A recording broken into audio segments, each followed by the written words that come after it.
UP में इंतखाब नजदीक आते ही एक बार फिर माहौल बिगाड़ने की बड़ी साजिश शुरू हो गई है। नफरत वाले तीर चलाए जा रहे हैं, मजहब के नाम पर टकराव की कोशिश की जा रही है। जब से नरेंद्र मोदी की हुकूमत बनी उस वक्त से ये पूरी कोशिश की जा रही है कि भारत का ये जो सेकुलरिज्म है, भारत की जो खूबसूरती है भाईचारगी की, उसको तब्दील करके इस मुल्क को एक हिंदुत्व राष्ट्र में तब्दील किया जाए। सामने यूपी इंतखाबात हैं। यूपी में 20% मुसलमान वोट बैंक है, जिसे ओवैसी साहब यकीन दिलाना चाहते हैं कि यूपी में मुसलमानों का मुस्तकबिल नहीं है।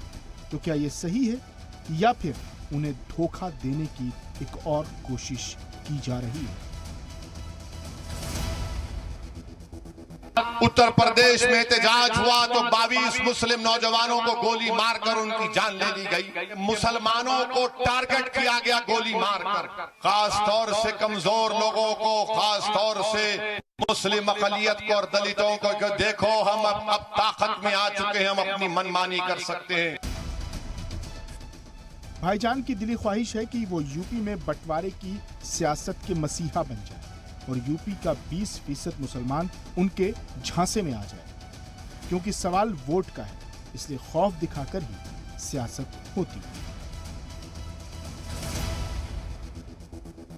2014 से हम देख रहे हैं कि कभी मॉब लिंचिंग के नाम पर